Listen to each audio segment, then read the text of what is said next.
Hello traders, and good morning, and welcome to this video analysis looking at the US dollar and the euro in today's market. So traders, something really interesting we have to pay attention to is the stock markets and the dollar's demand based on how the stock markets are performing. Because remember, the US dollar is a safe haven currency that always appreciates when stock markets are falling. So when we saw the aggressive sell-off in stocks recently, we saw the US dollar really climb higher in the US dollar index. Now remember, the US dollar index is the US dollar against a basket of 6 currencies, and what this is really showing you is how much is the US dollar in demand versus the rest of the world's currencies. So the dollar index is made up of the euro, the yen, the pound, the Canadian dollar, the Swedish krona, and the Swiss franc. So if the dollar index is going higher, this is telling you that the US dollar is in demand more than all 6 of these currencies combined.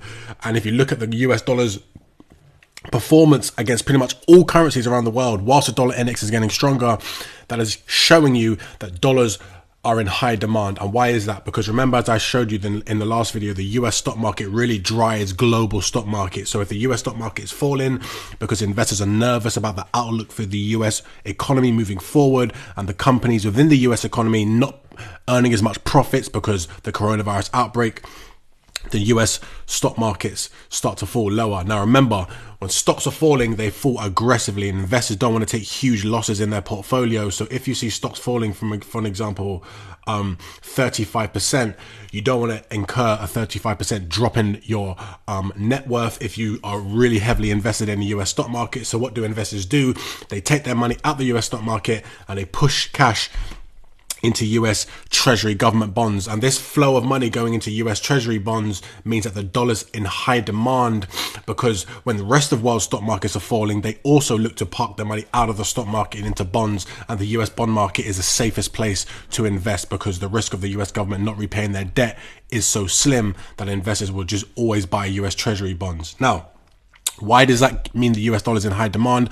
Because if you're an investor in Australia and the UK, China, Japan, Italy, Germany, you're going to sell off your euros, or you're going to sell your stocks in that particular country, and then you're going to be left with euros or pounds or yen or Aussie dollars, and you're then going to sell your Aussie dollars or your other currencies in exchange to buy US dollars in order to buy the US Treasury bonds, because they are being sold in US dollars. And this is flow of money into US dollars that causes the US dollar to get stronger. So if I show you as an example, we're going to look at the Aussie dollar right here against the US dollar, so we can see when the stock markets were falling in the US. At the same time, if you look at the Australian stock market, we can see that the Australian stock market was falling. And as the Australian stock market is falling, investors are taking money out of the Australian stock market and pushing it into the US bond market, and then this is causing the US dollar to really strengthen against the Aussie dollar as the Australian stock market and the US stock market is falling. And as soon as stocks start to rebound higher,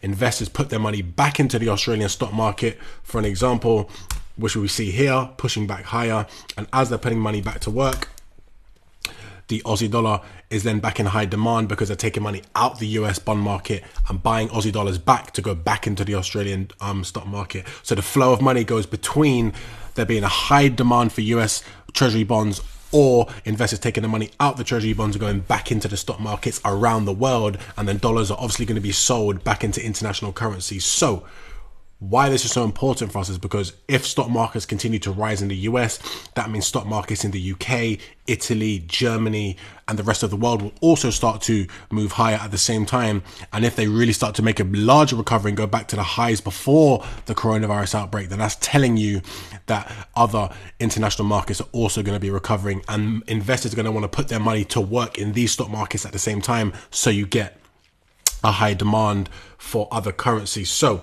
if stocks keep rising, then we can expect the dollar to continue to weaken against the Aussie dollar, for an example, or against the New Zealand dollar, as we've seen. And we can also look at even the dollar's getting weaker against the Japanese yen at the moment. And remember, the yen is forecast to fall to around 100 against the US dollar, because now interest rates in the United States are at 0%, equal to Japan. So the US dollar's carry trade attractiveness is no longer there. So that's important for us to understand. So US dollar yen is like a good sell if stocks keep falling. US dollar Swiss franc would be expected to push to the downside.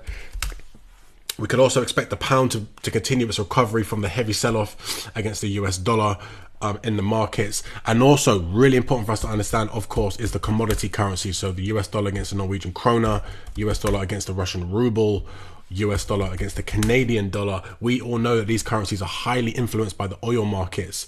Now, of course, oil markets are still selling off quite aggressively at the moment because of the oversupply of oil.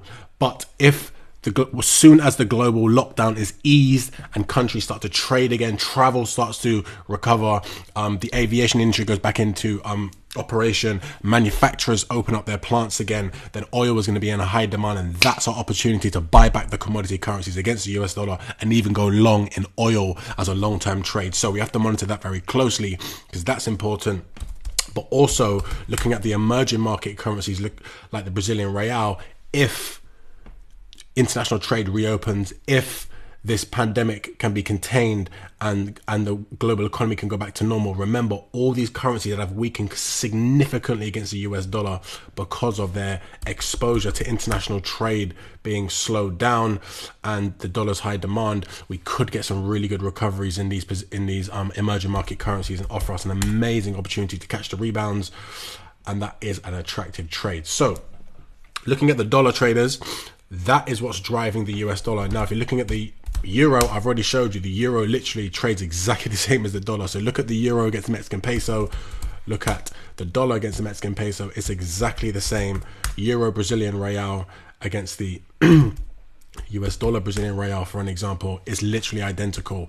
And the reason for this is because the euro is also a safe haven alongside the US dollar. So again, what I was just saying to traders, if we see recoveries in the global markets, the euro and dollar's recent strength against many currencies would likely reverse. So we just have to keep that in the back of our minds at all times, because it will give us some really good trading opportunities in the market. So that's my analysis on the dollar traders and the euro. All we have to do is look at stock markets, pay attention to stocks, because that's going to tell us the demand for dollars and the demand for euros. And once we understand the demand for dollars and euros, then we can start to look to take positions in the markets to try to take some advantage of the moves we're seeing. So again, keep our eyes on stocks. Stocks are going to be driven by two things: economic data and how many deaths or how many new cases are being brought forward from the coronavirus, and when is this lockdown going to end. As soon as we get that bigger picture analysis, then we can get more ideas for taking positions in the market. So hope that makes sense, traders,